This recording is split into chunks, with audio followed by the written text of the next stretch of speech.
नहीं निकाली है। आप लोगों ने जो ये हाथ में काम लिया है, हम लोगों ने 2018-16 में इसी तरह से हाथ में काम लिया था।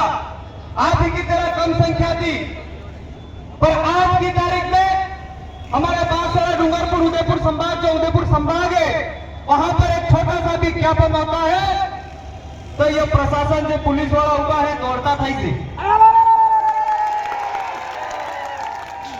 मारी भाषा समझ में आवे ना? मारी भाषा अगर समझ में आती है तो मैं मारी भाषा में बात करना चाहूंगा। अरे भाइयों, अरे देश में जो सरकारी बैठी है, अरे देश में कड़ा भी समुदाय में विश्व आदिवासी दिवस एक महत्वपूर्ण दिवस है। आणि पृथ्वी ने बचावी है, आणि सृष्टि ने बचावी है, तो आदिवासियों की संस्कृति को अपनाना पड़ेगा, आदिवासी के कल्चर को अपनाना पड़ेगा। आदिवासी जिस तरह की जीवन शैली जीता है उस जीवन शैली को अपनाना पड़ेगा। आदिवासियों ने इस देश को बहुत कुछ दिया है। आदिवासियों ने इस देश को आजाद कराने में बहुत कुछ बलिदान दिया है। यह देश आजाद नहीं था, इससे पहले यह आदिवासी समुदाय आजाद था, परंतु धीरे धीरे आजादी के बाद में आदिवासी समुदाय को गुलाम बनाया जा रहा है। इसका जीता जागता उदाहरण आपके भिलवाड़ा में थाना शंभूगढ़ भिलवाड़ा, हमारे भाई का मकान गिरा दिया। अटेकरा डिप्टी साहब ने मुका था, अबर ने क्या हुआ? या डिप्टी साहब ने वो खड़े थे, थानदार साहब अगर आए हो तो सुन लेना, ये नानो पड़ो सोरो हो बोलिन जाइए, ये नानो पड़ो सोरो हो बोलिन जाइए कहता हमली ने तो आधे चाई ने मुकदमा दर्ज करीने प्रक्रिया चालू कर दीजो। आदिवासी समाज दियो इनके व्यवहार तैयार है, परंतु ये आदिवासी समाज एक अनुशासन तरीके से, संवैधानिक तरीके से लड़ाई लड़ना जानता है। और इस आजाद देश में संवैधानिक तरीके से हम हमारी मांग कर रहे हैं। आपको इस मांग को पूरा करना पड़ेगा।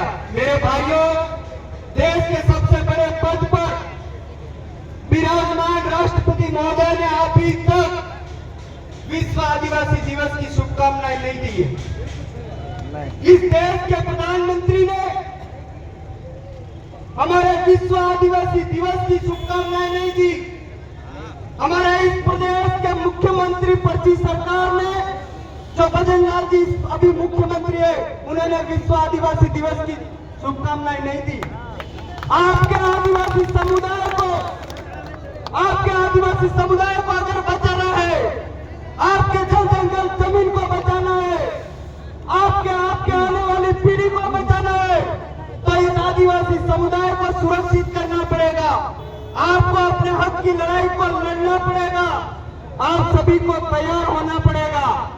और आज यहां से उठने के बाद मन में प्रण लेना है कि हम हमारे गांव में जाके, हमारे समुदाय में जाके हमारे आदिवासी समाज को जगाने का काम करेंगे। आज से प्रक्रिया शुरू कर देना, आने वाले टाइम में ये पूरा भिलवाड़ा जाम हो जाएगा, मुझे पूरा विश्वास है। मेरे भाइयों, समय कम है, रैली में समय ज्यादा चला गया। मैं मात्र लास्ट में एक बात कहना चाहूंगा। आज हमें बार बार कहना पड़ रहा है, भिलवाड़ा, राजस्थान, हमने मध्य प्रदेश में क्रांति जगा दी है, हमने गुजरात में क्रांति जगा दी है, हमने महाराष्ट्र में क्रांति जगा दी है। आने वाले समय में हम सब मिलकर एक नया प्रदेश का निर्माण करेंगे। मेरे भाई, मैं ज्यादा कुछ नहीं कहते हुए मेरी एक लाइन बोलकर अपनी बात को समाप्त करना चाहूंगा। वनवासी नहीं आदिवासी है हम, वनवासी नहीं आदिवासी है हम, आदिवासी ही नहीं इस देश के मूल मालिक है हम, मूल मालिक है हम।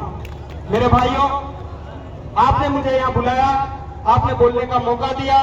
मैं ऐसी आशा और उम्मीद करता हूँ कि मेरे से पहले जो वक्ता बोले दादा कांति भाई और मांगू भाई, मेरे बाद भी जो वक्ता बोलेंगे, आप उनकी बातों को अपने खून के अंदर उतारना है।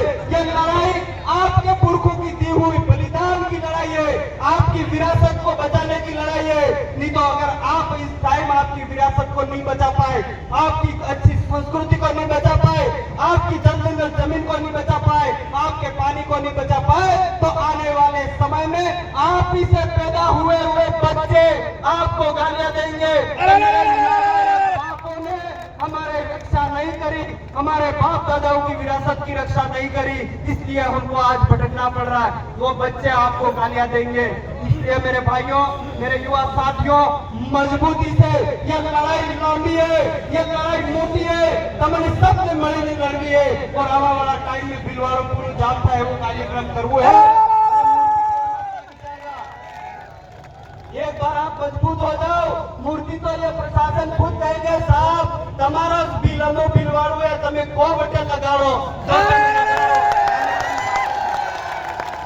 इसका जीता जागता उदाहरण हमारे उधर है। हमारे कोई भी कार्यक्रम होता है तो पुलिस 1-1 किलोमीटर दूर रहती है, क्योंकि हमारा आदिवासी समुदाय बहुत ही अनुशासित समुदाय है। धन्यवाद। जोहार। लास्ट में नारा लगाना चाहूंगा। गीत के